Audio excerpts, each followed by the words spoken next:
Party. Peter Schweizer is the author of the new book, Red-Handed, How American Elites Get Rich, Helping China Win, the #1 book right now on Amazon. He joins me this morning. Peter, good morning to you. Thanks very much. Your reaction to what you just heard at that Joe Biden and when we heard from him in October 2020, right before the election. Yeah, it's a pretty remarkable saying. I mean, I guess technically it's true in that he didn't directly take the money, but as we point out in the book, Hunter Biden complained to family members that he was having to send half of his money to Pop, meaning his father. That's money he collected overseas. And there's plenty of evidence of him paying his father's bills while he was vice president of the United States. And all of that money came from foreign sources. So Joe Biden is being deceptive and not honest with the American people when he makes that statement. Yeah, I mean, we've got a graphic here of a text from Hunter Biden to his daughter, Naomi, and he says, I hope you all can do what I did and pay for everything for the entire family for 30 years. It's really hard, but don't worry, unlike Pop, Joe, I won't make you give me half your salary. So what was going on? Hunter Biden is rolling in the dough, and he's paying all the family bills? Yeah, he's paying a lot of the family bills, and some of the money from China we know goes to James Biden. What's important, Maria, to understand is that, you know, people want to think of this as a Hunter Biden problem or just a corruption problem. When you look at the origins of this money, we wanted to look at the deals that Hunter Biden got in China and figure out who opened the door and made those deals happen. And I have to tell you, Maria, of the 5 deals we know of, every single one of them points to an official in China who has links to the highest levels of Chinese intelligence, meaning the vice minister for state security, who has responsibility for foreign recruitments, the former minister of state security's family himself. The list goes on and on. So this is not just a question anymore of corruption, self-dealing, self-enrichment. You have to start asking the question, China had a concerted effort to, let's say, undermine this family, and this family, I would say, we have to ask serious questions about whether they're compromised. Peter, I want to ask you if this is treason, illegal, and then I want to get your take on the real reason Nancy Pelosi refuses to hold hearings on the origin of COVID. We'll also talk Silicon Valley. Quick break, and then we've got more with Peter Schweizer. Stay with us. Welcome back. We're back with Peter Schweizer. He is author of the new book, Red-Handed. He is president of Government Accountability Institute. Peter, we're talking about the conflicts that Joe Biden has and his family with China. This is not just a legality question. This is an issue of national security. You have reported that the Biden family accepted $31 million. Do you believe this is treason, given the fact that the CCP is an adversary of America? Well, look, all I can say, Maria, is I'm old enough to remember the Cold War when we were combating the evil empire of the Soviet Union.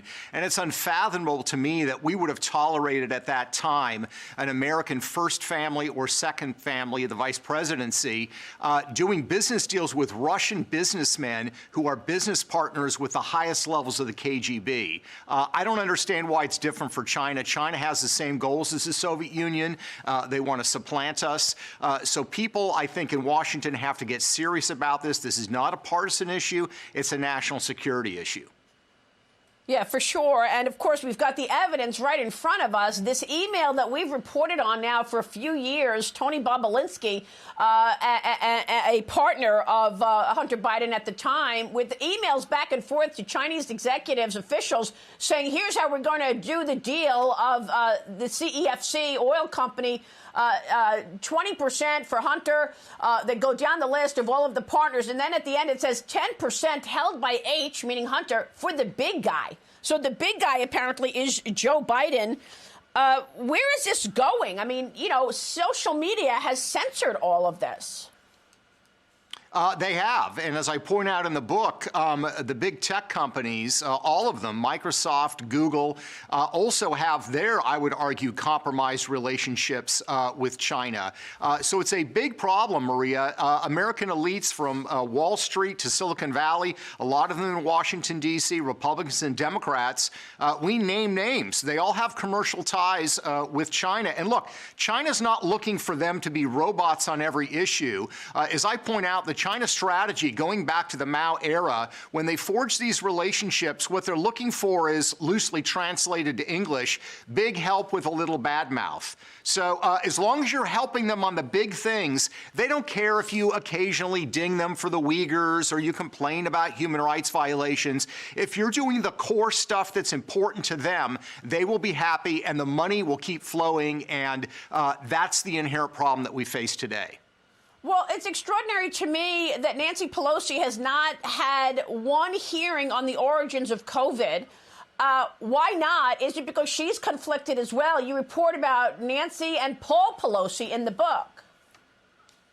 Yeah, that's right. I mean, Nancy Pelosi used to be a hawk on China, and then something happened in the late 2000s. Her husband starting doing deals in China. He was a partner investor in a investment firm. He held about a $10 million stake in that firm that was investing in mainland China. He was involved with two limousine companies. Remember the 2008 Beijing Olympics? Nancy Pelosi initially supported a boycott, but when two limousine companies that her husband owned part of got contracts to ferry VIPs around the Beijing Olympics in 2008, she changed her position. Her son also, Paul Pelosi Jr., has also sought deals in mainland China. So this is a problem. Yeah. And again, she may ding them occasionally on the Uyghurs, but on the big important things like exposing COVID, she has not allowed a single congressional hearing on that subject in the last 2 years.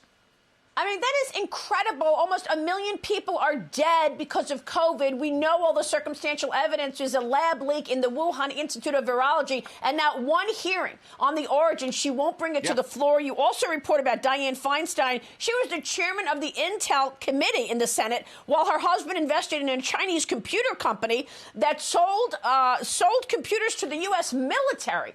I mean, it's just extraordinary. Big tech is right there. You report on Microsoft and Bill Gates. What can you tell us? Well, Microsoft, Bill Gates, and also Google sponsor artificial intelligence research in China with laboratories that are known to be linked to the Chinese military. In fact, Microsoft, believe it or not, accepts interns from the People's Liberation Army. Why is this important? Well, President Xi himself has said whoever wins the race in artificial intelligence will gain, quote unquote, the commanding heights in the competition for world domination in technology. So our biggest tech firms are actually aiding and abetting Beijing in the artificial intelligence race against the United States. And there are numerous other examples of Bill Gates investing personally in companies that develop military technologies. And Bill Gates also functions as an advisor of sorts to the Beijing government.